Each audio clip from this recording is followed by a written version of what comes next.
France, 1940, German Blitzkrieg in the West, is a hex encounter war game that covers between the 10th of May and the 25th of June, 1940, lasting almost 6 weeks. The Low Countries, Belgium, Luxembourg, the Netherlands, and France were captured during the Battle of France. With the fall of France and the British evacuation of Dunkirk effectively ending all land operations on the Western Front until the Normandy landings on the 6th of June 1944, almost 4 years later. This game studies a unique period in history, the beginning of World War II, and allows you, the player, to understand how this happened. The Game of France, 1940, German Blitzkrieg in the West, published in 1971 by SPI, and the following year in 1972 by Avalon Hill. Game designer Jim Dunnigan, artist Redmond Simonson. France 1940 has a BGG score of 6.0, a complexity weight of 2.68, and a wargame ranking of 2524. As mentioned, SPI published The Battle for France 1940 in Strategy and Tactics magazine number 27. As of this recording, the cheapest copy I could find online sells for $150, while most copies sell for over $200. As I feel a responsibility to be a bit of a curator of older war games, this one might actually find its way into my collection. In contrast to the $150+ for the Strategy and Tactics number 27, I paid $20 for my copy of this game from Noble Knight.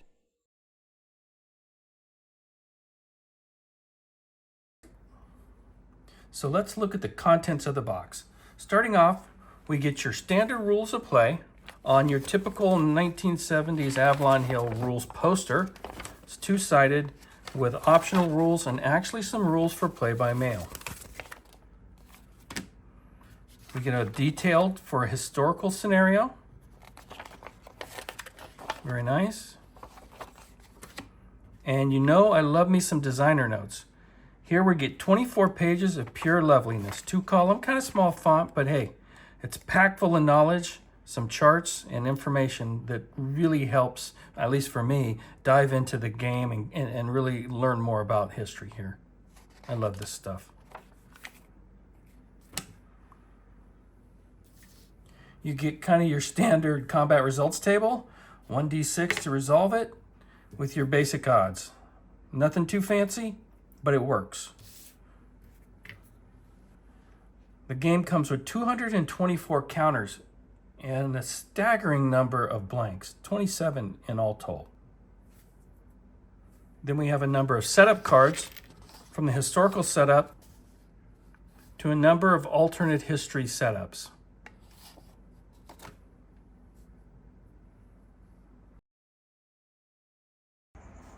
So if you're looking to recreate the historical battle, you're going to use the Allied Order of Battle alternative number 11 with a strength rating of 61.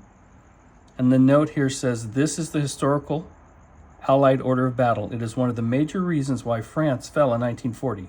It speaks for itself. You'll also use the German Order of Battle alternative number 2, strength rating of 87. Its note says this is the historical German order of battle. It is readily apparent why the Germans won in 1940 campaign when you consider that the historical German order of battle is number 11. Thus it is possible to balance the game by having the Allied player experiment using orders of battle 3 through 10 until an order of battle is found that gives the game its best balance for the two players involved. Quite frankly, between two equal players of good quality, the Allies do not stand a chance in the historical situation. That's some pretty strong comments.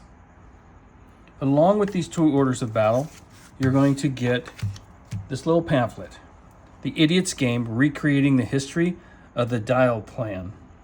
Hopefully I pronounced that correctly. It's got a little bit of history, and then there are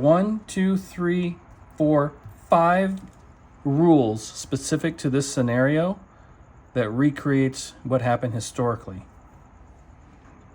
Note G says, The above rules recreate most of the idiotic conditions introduced by the ineptitude of the original Allied commanders. Man, don't mince words there. If the German player is at all capable, they will quite easily win a crushing victory. What's kind of cool here is you've got what the French losses were in game counters. Kind of an interesting ad. I like that. This also has a map that kind of gives you help with laying out this particular scenario. I like this. Very well done.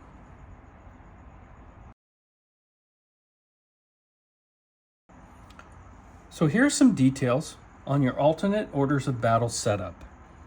The Germans have 6 different orders of battle, ranging from a relative strength of 93 down to a relative strength of 94.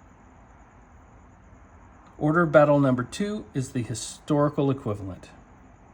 The Allies, on the other hand, have a total of 11 orders of battle, from 100 relative strength all the way down to 61, which is the 11th order of battle and the historical equivalent.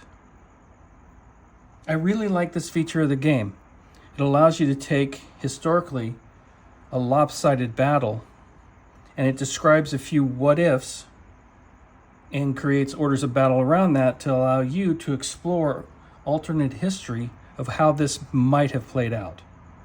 Very well done. I like this level of craftsmanship put into a game.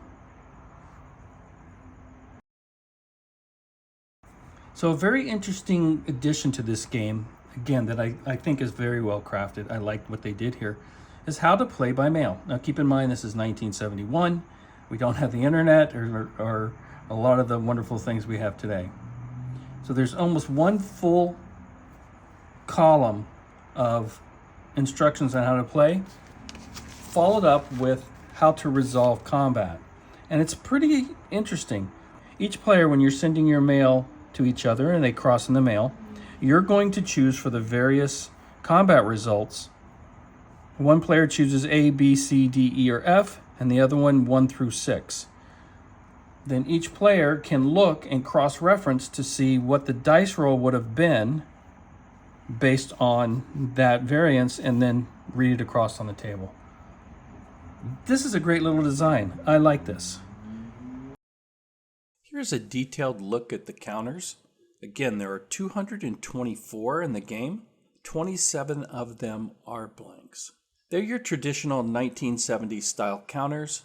Nothing too fancy, but I find that classic look could be very appealing. I just want to take a few seconds to highlight some of the details of the map.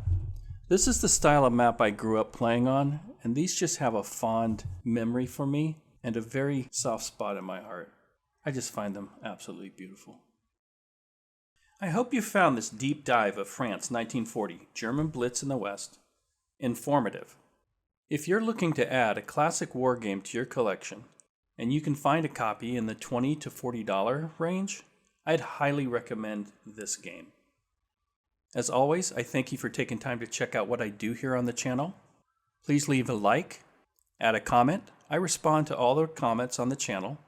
And if you like this type of content, please subscribe to the channel and help me grow. I would greatly appreciate it. Until the next time, goodbye for now.